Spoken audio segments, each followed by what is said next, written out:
What's up, everybody? Welcome back to the Dude Nurse Show. Thank everybody for tuning in. Today, I want to talk a little something about diabetes or the diabetes, as I've heard people say. So, there's several different kinds of diabetes: gestational diabetes, diabetes type 1, diabetes type 2, diabetes insipidus. But for purposes of this show, we're basically going to focus on diabetes mellitus type 1, diabetes mellitus type 2. So, what's the difference between diabetes type 1, diabetes type 2?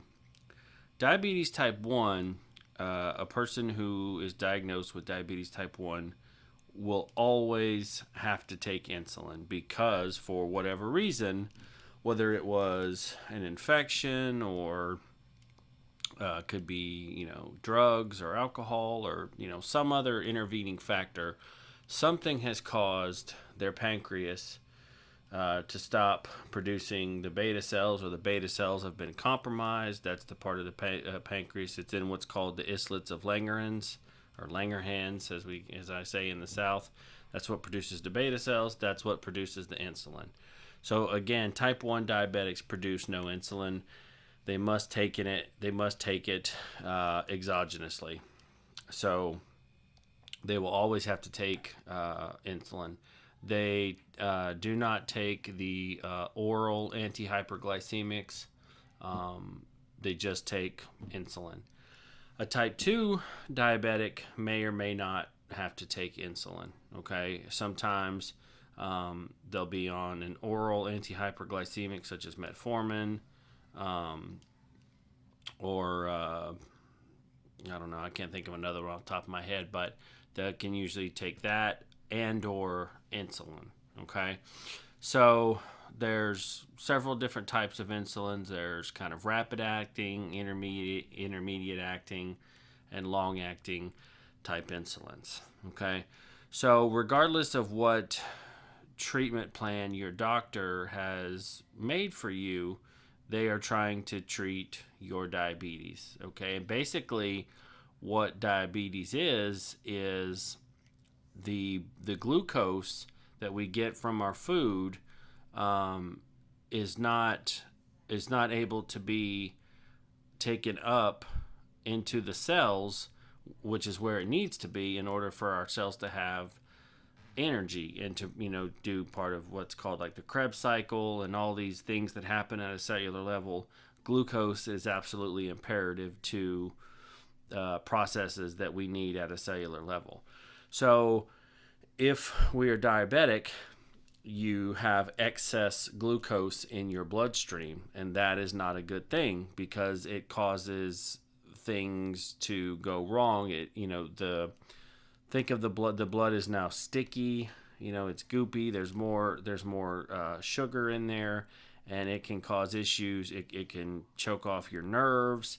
It can cause kidney damage, eye damage. Excuse me. It also simply by being diagnosed with diabetes, you are at your risk of having a cardiac event, i.e. like a stroke, heart attack, those kinds of things, goes up exponentially. So typically what we'll do is, if a person comes in and they've been newly diagnosed as a diabetic, we will also start them on possibly a blood pressure med, say lisinopril, which is an ACE inhibitor, because it is renal protective. It will protect the kidneys, and diabetes can wreak havoc on your kidneys. Okay, so part of the treatment plan kind of depends on what's going on. But backing up a little bit, typically for a lot of disease processes, the first thing that we always recommend is lifestyle modification. Especially in type 2. If you're overweight, losing some weight will help tremendously. Just going for walks. You don't have to be Lance Armstrong. Just start going for walks. Start eating a little better. taking better care of yourself, and you will see a tremendous improvement in what we call your numbers, and we'll talk about that in a minute. There's not a cure per se for diabetes, but it's a very manageable condition. Okay, with type 1, there aren't necessarily any lifestyle modifications that you can make that's going to, because like with type 2, if you're on insulin, there's a great possibility you can come off insulin.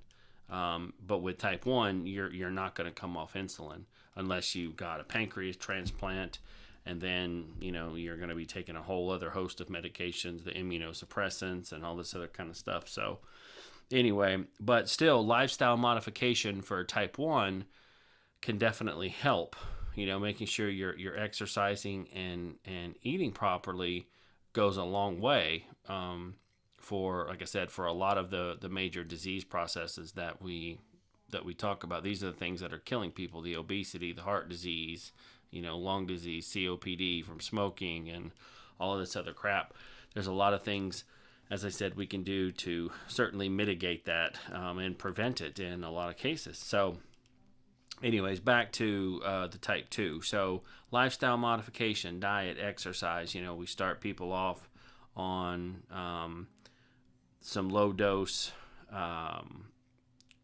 cardiac type meds, possibly, like I said, for blood pressure and to take care of the kidneys. And so a lot of people think that diabetes is just about eating candy, sweet stuff, because it's sugar, blood sugar. And it's kind of misleading in a way, because there's a lot of stuff that we eat that's not candy. You can sit down and have, a plate of pasta or something, and those things carbohydrates get broken down into sugar, some type of sugar, glucose usually. So if you have diabetes, you have to not only control your blood sugar, but you also have to watch out for the amount of fat that you're taking in, because, as I said before, you're at a much higher risk for a cardiac type event. And high fat foods, deep fried foods, all of those kinds of things. You could deep fry a green bean, and there's probably not a lot of carbs in there, but if you eat a whole plate of deep fried green beans, it's definitely not good for your diabetes. Okay, so there's that whole part of it too. And I think that's where a lot of patients get confused, because they think of blood sugar, like I said, just in terms of eating sweet stuff and candy and all of those kinds of things. And we know that diabetes is so much more than that.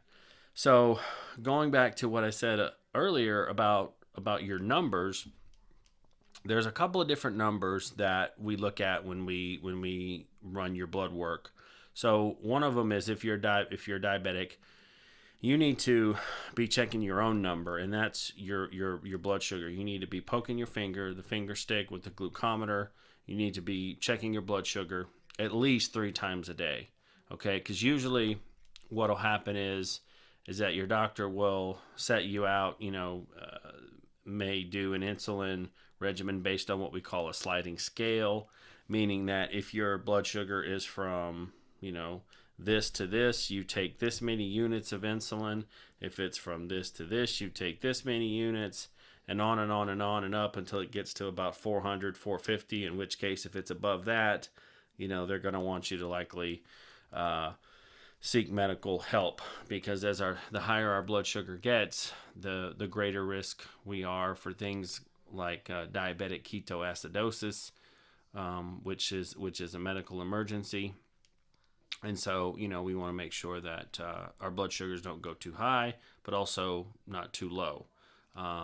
If you are experiencing signs of hypoglycemia, you check your blood sugar and it's 40 or 50, you might be very shaky, diaphoretic, sweating, those kinds of things. And so as long as you're still conscious, you can drink a soda, orange juice. You can have a tablespoon of honey.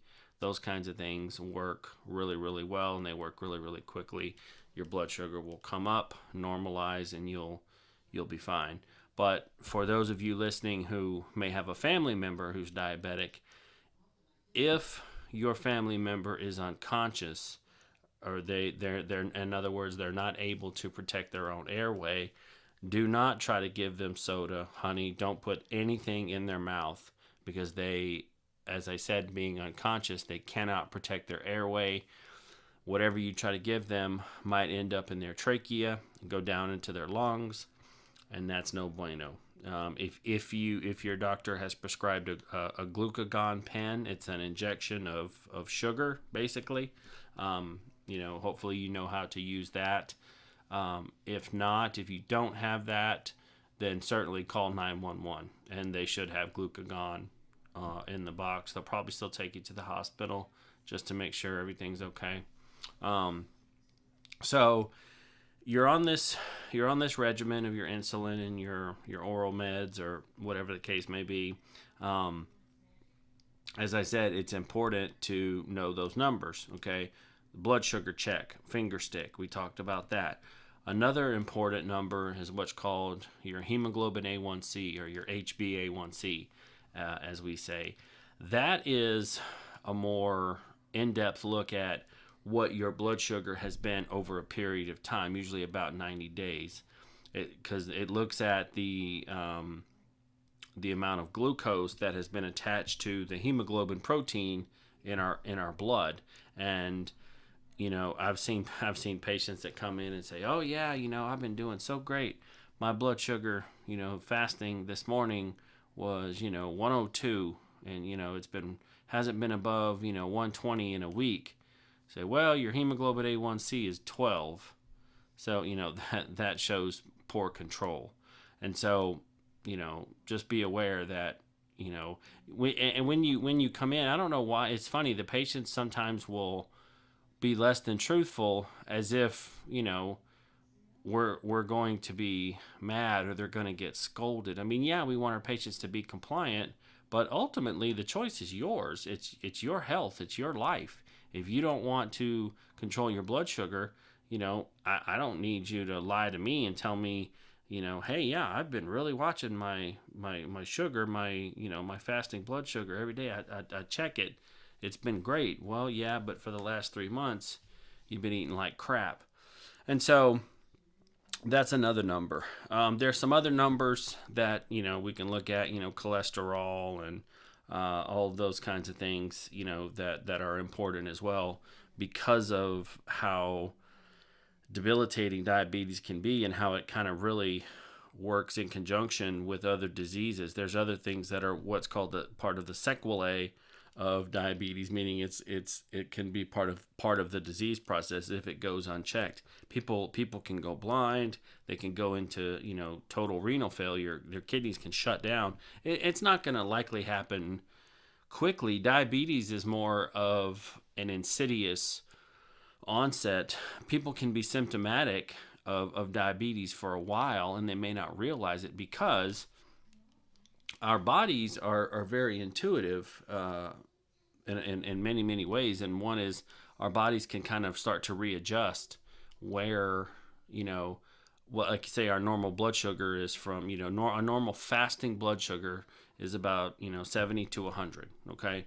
But if you're waking up and your blood sugar's, 150, 160, over time, your body will kind of adjust to that, and make adjustments. And so you may not know what's really going on, because like I said, your body's adjusted. It's compensating, if you will, for what's going on.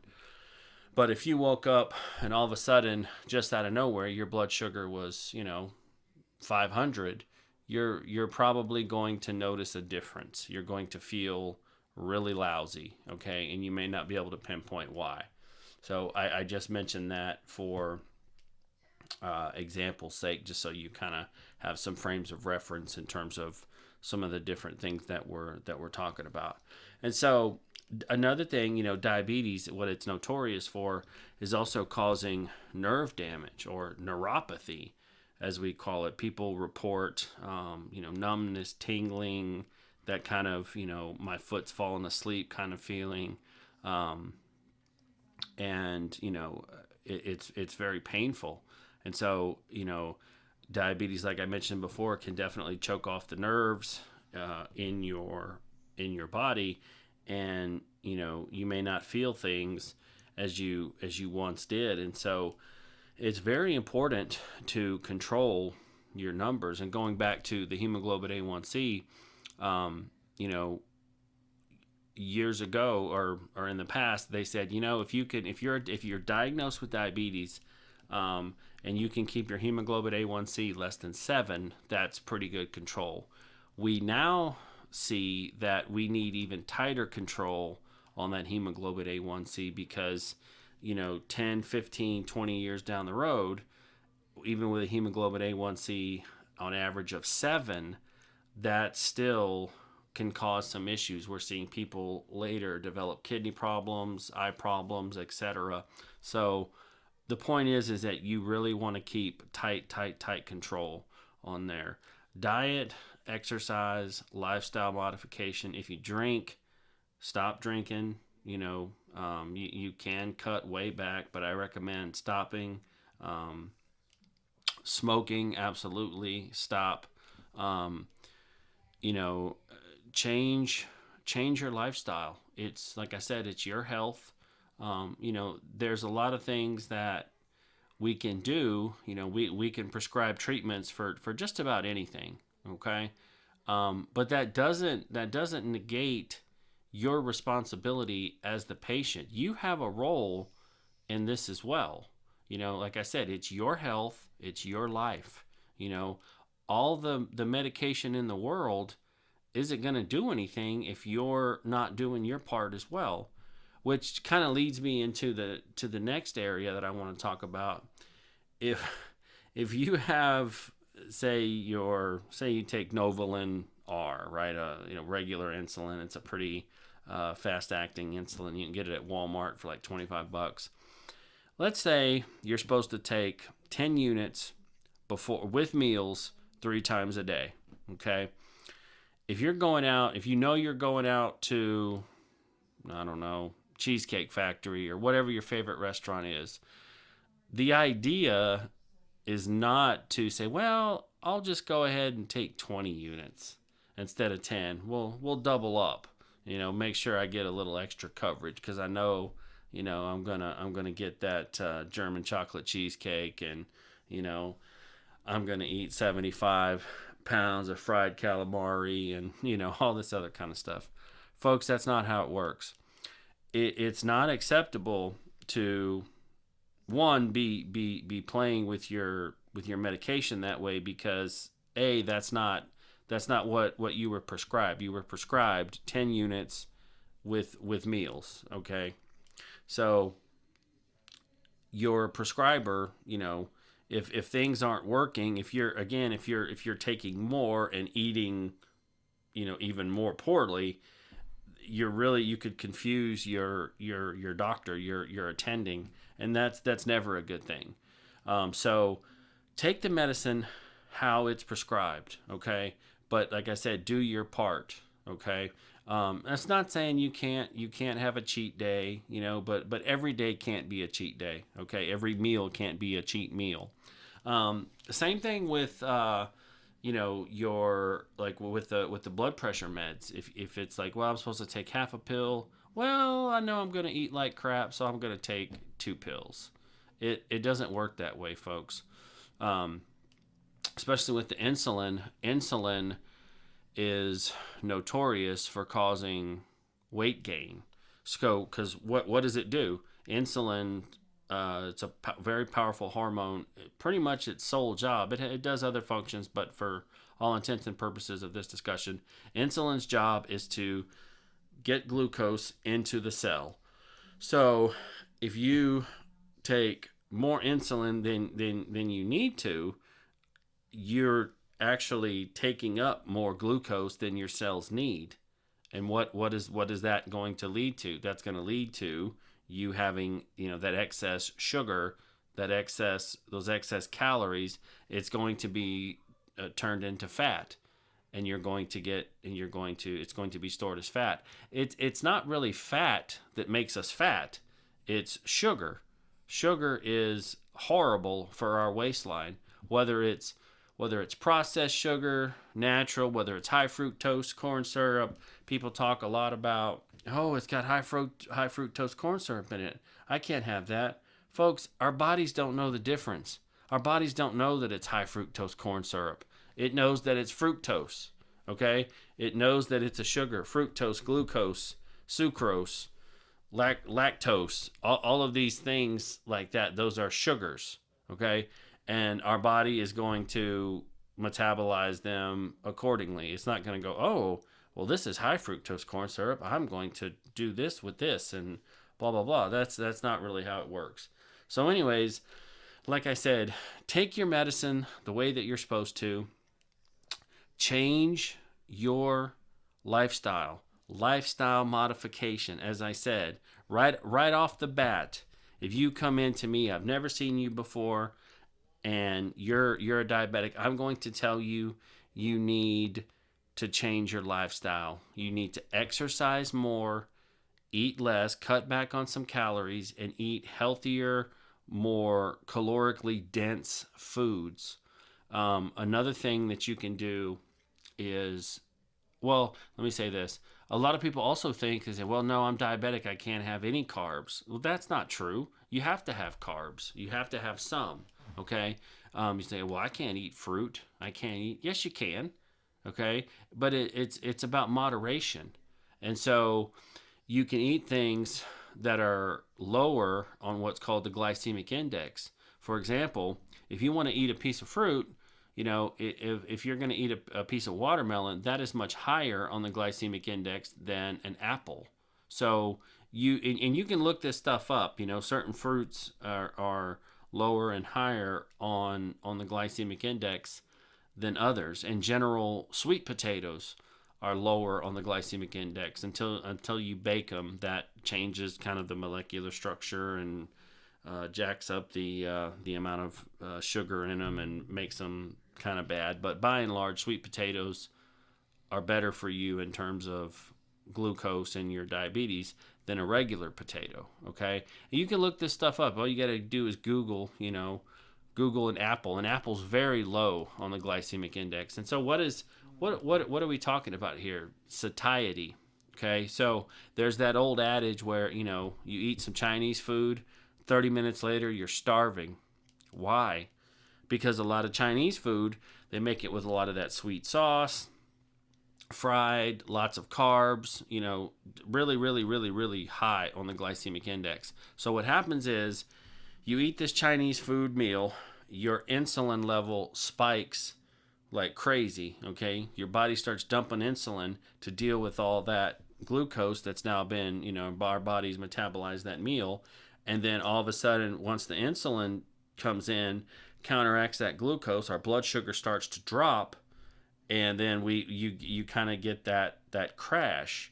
You kind of feel sluggish, and you're just like, ugh.